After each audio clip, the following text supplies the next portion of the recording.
Hey guys, Nasos Photography here. I actually want to make a quick video real quick, and this is to help a couple out.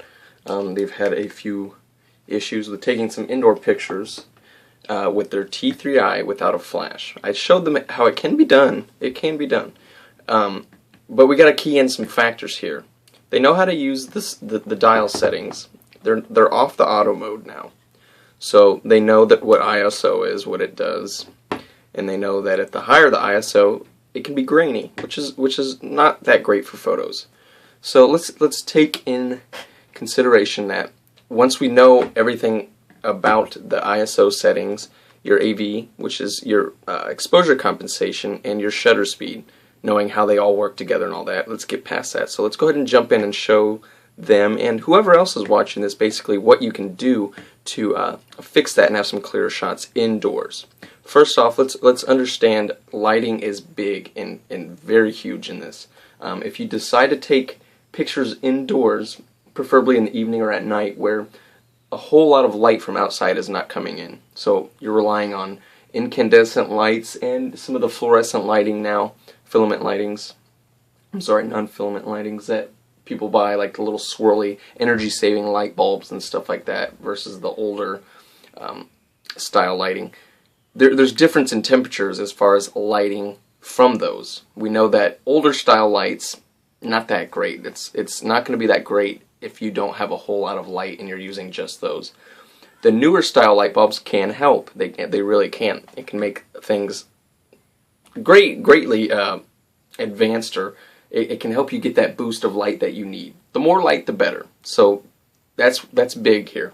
The more light you have, the better, because the more light will actually hit the sensor in here in your camera, which means that you're going to have more light and a brighter exposed photo. So some things to also keep in mind is shooting with the lower shutter speed. If we go down to maybe 20, that's fine, but the slower you go, you want it to be as still as possible. So when shooting children or anything else, dogs, animals, anything that moves, it's going to be a little bit harder to get. Now if you use a tripod and you have a slower shutter speed, that means that the time that you push the shutter release button up here, it opens up and it'll stay open for that amount of time. So 1/20th of a second is considerably slower than 1/50. So the slower you go, the longer it's going to be open. So that means the longer that it's going to be open, the more still it needs to be. Tripods help with that. Excuse me. So when we use a tripod, if we use a tripod, anything that moves is going to move regardless. You can't control that, and it will be blurry. So obviously we don't want to go down too slow. We want it to be fast enough to capture the image and not be terribly blurry. So with that, if we stay at a higher shutter speed, a little bit higher shutter speed, we can do, I would say 40 to 50 is okay. And the reason why we want to lower ISO now, I tell people if they want clearer shots, shoot in between. Let's shoot in between. During the day, it's ideal for 2 to 400, because outside light, if you're outside, generally 2 to 400 is going to have a clearer picture with less noise. Shooting indoors, we can do 800, and 1600 is quite alright too. There will be a little bit more noticeable noise in your picture, basically the little sparkly fleck, I don't know how to explain it. It looks like little colors all over the screen, and it's not as sharp, clear, it's kind of hazy, just grainy if you will. So indoors with low light, if you've got all your light on and as much light as possible, 16 is okay if that lighting is not that bright and your pictures are still coming out low. So 16 is fine. 1/50th of a second shutter speed is not too slow, but it's not too fast. And it's kind of a happy medium when getting pictures shot indoors. They should still be sharp. Considerably, the ISO is bumped up to 1600. They should be sharp, but they shouldn't be too blurry. So it's fast enough to capture that image, but not slow enough to create any blur. So 50 is my happy medium. So it just depends on what you decide to use. Another thing here So we've got 50 as our shutter speed. Now let's and 16 as our ISO, which is pretty high, not too high. But for lower indoor lighting to where your photos are still kind of dark, 16 is okay. I would not go any higher than that. Then it tends to take away from the professional looking shots, because I think that's what we're looking for here, and my clients were looking for as well. They don't want to go too high to lose the integrity of the photo and make it look kind of harsh, I guess. They want it to look pretty good. So let me see here. I think there we go. So in my instance, if you're using a lot of whiter lights or the spirally lights, the energy saving lights that most people are buying nowadays, you can actually use 800 ISO, and that should be good. But keep in mind, the more light, the better. So that just kind of, that way you don't have to bump up and compensate or use your exposure compensation right here. I'm at a 2 right now, which basically makes your photo a little bit brighter. But if we keep it in the middle, it should be fine at 16 with a shutter speed of 50. And you can always adjust this. You can always adjust this a little bit if your photo is still too dark. Now the last thing I want to talk about real quick is, let's go ahead and look on the screen here. We're looking at some pens and pencils and stuff on my desk here. If you are to zoom out, your aperture is wide open. So it helps that that's wide open also to get more light into the lens and into the sensor. So if you're zooming into your subject, that aperture is a lot smaller now, meaning less light is getting in there to hit your sensor and have a brighter shot. So another thing to keep in mind is it's good to actually keep it all the way open and just get closer to your subject if you can.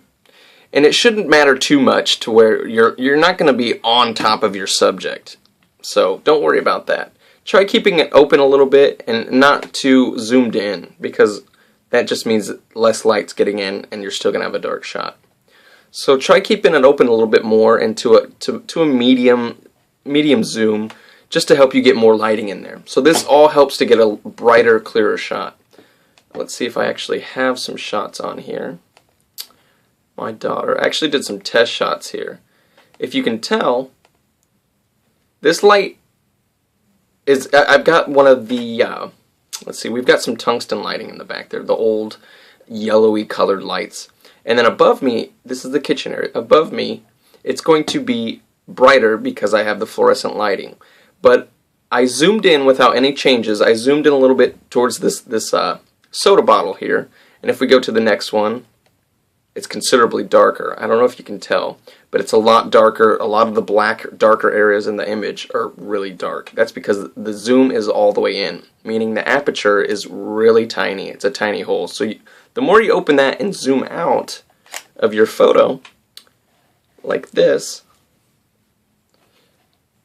all the way out, there's going to be more light to enter into the lens here.